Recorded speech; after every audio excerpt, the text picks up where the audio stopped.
pity us not, but lend thy serious hearing to what we shall unfold.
To be or not to be, that is the question. Whether 'tis noble in the mind to suffer the slings and arrows of outrageous fortune, or to take arms against a sea of troubles, and by opposing end them, to die, to sleep, no more.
How weary, stale, flat, and unprofitable seem to me all the uses of this world.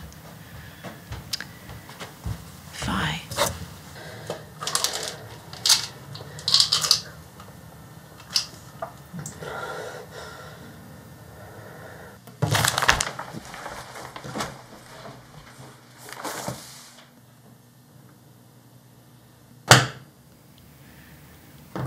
Fie. 'Tis an unweeded garden that grows to seed.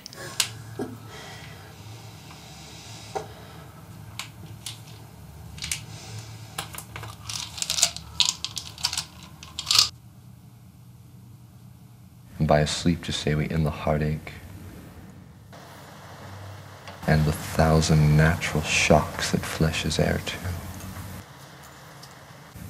'Tis a consummation devoutly to be wished. To die. To sleep. To sleep. Perchance to dream. Aye, there's the rub. For in that sleep of death what dreams may come when we have shuffled off this mortal coil must give us pause. There's a respect that makes calamity of so long life. For who would bear the whips and scorns of time, the oppressor's wrong, the proud man's contumely, the pangs of despised love, the law's delay, the insolence of office, and the spurns that patient merit of the unworthy takes when he himself might his quietus make with a bare bodkin.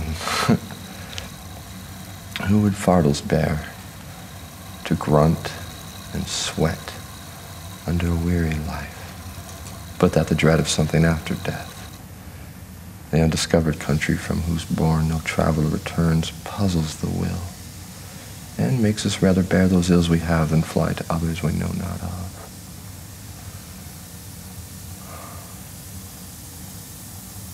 Thus conscience does make cowards of us all, and thus the native view of resolution is sicklied o'er with the pale cast of thought, and enterprises of great pitch and moment, with this regard their currents turn awry and lose the name of action.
And I be cast away. The worst was this: my love was my decay. My love was my decay. My love was my decay.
And thus conscience does make cowards of us all.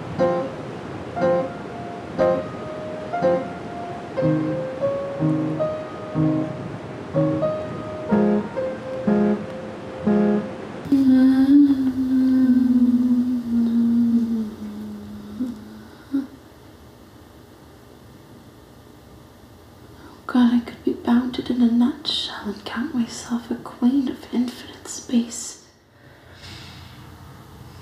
were it not that I have bad dreams. Mark me. I will. My hour is almost come. Speak, I'm bound to hear. So art thou to revenge. Thy commandment all alone shall live within the book and volume of my brain. unmixed with baser matter. Yes, by heaven. Oh, villain, villain, smiling damn villain, that one may smile and be a villain. Swear.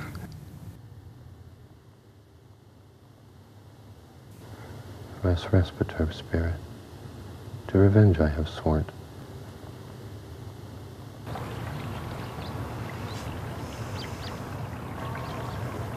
To die, to sleep, no more. Lord Hamlet, with a look so piteous in purport,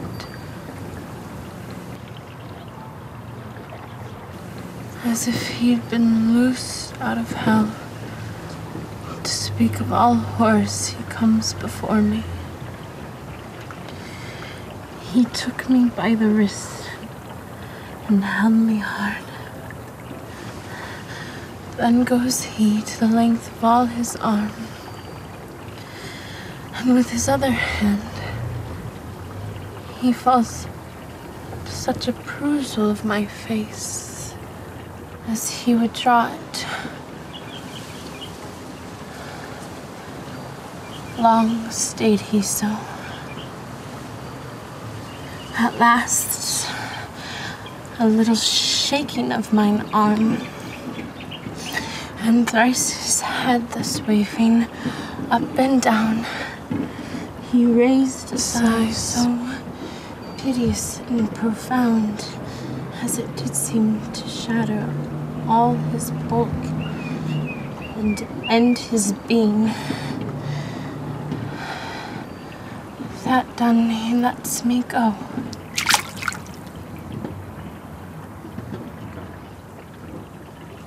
And with his head over his shoulder turned, he seemed to find his way without his eyes. For out of doors he went without their helps, and to the last bended their light on me.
Shut thy mouth!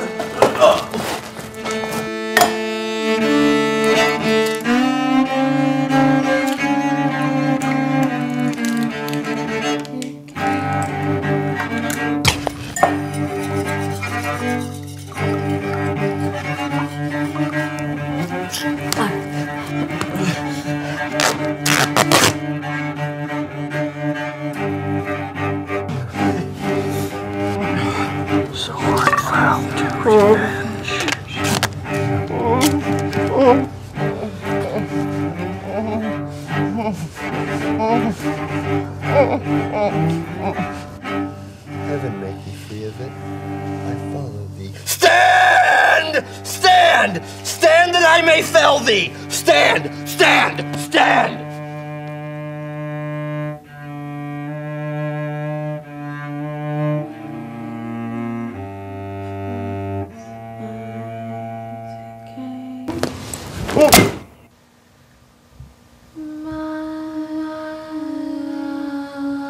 Was mine.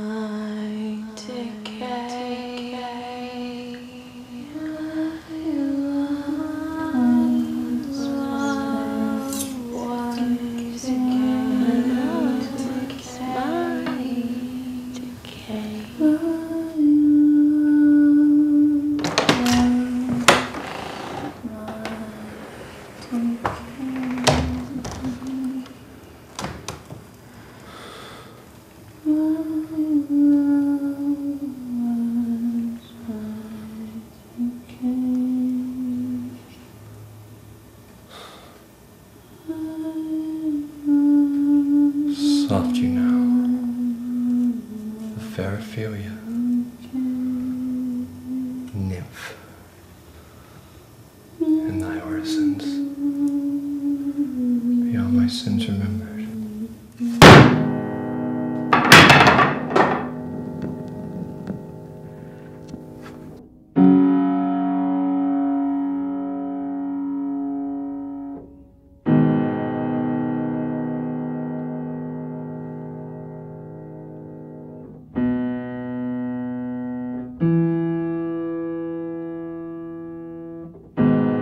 Good, my lord. How does your honor for this many a day? I humbly thank you. Well, well, well. My lord, I have remembrances of yours that I have longed to redeliver. I pray you now, receive them.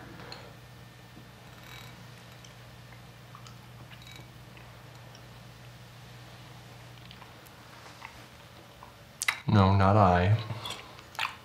I never gave you aught. My honored lord, you know right well you did. And with them words of so sweet breath composed as made these things more rich.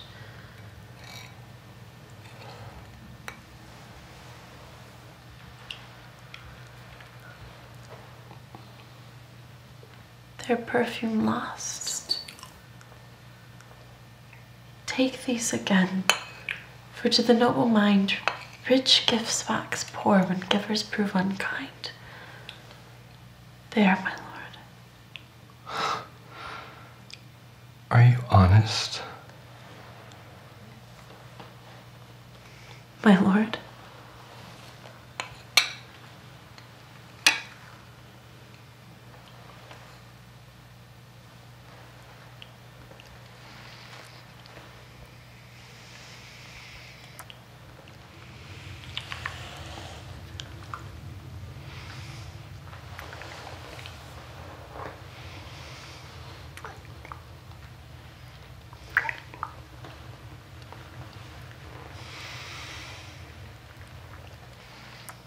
Are you fair? What means your lordship? That if you be honest and fair, your honesty should admit no discourse to your beauty. Could beauty, my lord, have better commerce than with honesty? Aye, truly. For the power of beauty will sooner transform honesty from what it is to a bawd. And the force of honesty can translate beauty into his likeness. This was sometime a paradox. But now the time gives it proof. I did love you once. Indeed, my lord. You made me believe so. You should not have believed me. For virtue cannot so inoculate our old stocks. But we shall relish of it. I loved you not. I was the more deceived.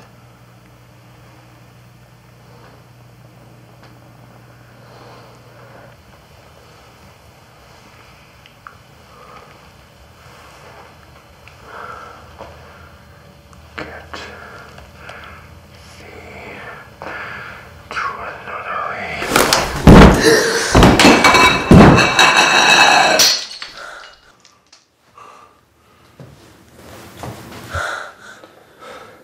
Why wouldst thou be a breeder of sinners? I myself am indifferent, honest, but yet I could accuse me of such things that were better my mother had not borne me. I am very proud, revengeful, ambitious, with more offenses at my back than I have thoughts to put them in, imagination to give them shape, or time to act them in.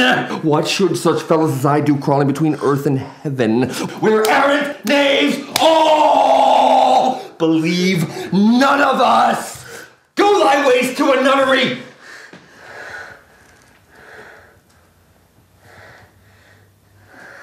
Where is your father?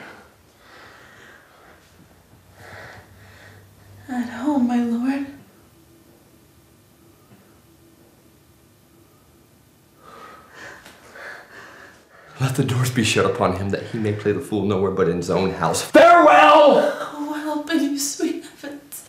If thou dost marry, I give thee this plague for thy dowry. Be thou as chaste as ice, as pure as snow, thou shalt not escape calumny.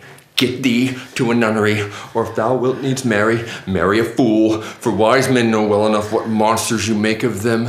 To a nunnery go, and quickly to farewell. Heavenly powers, restore him. God hath given you one face, and you make yourself another. You jig and amble, and you lisp. You nickname God's creatures and make your wantonness your ignorance.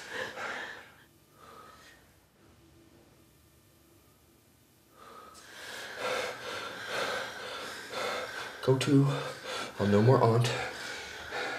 It hath made me mad. It hath made me mad. I say we will have no more marriage. Those that are married already, all but one shall live. The rest shall keep as they are.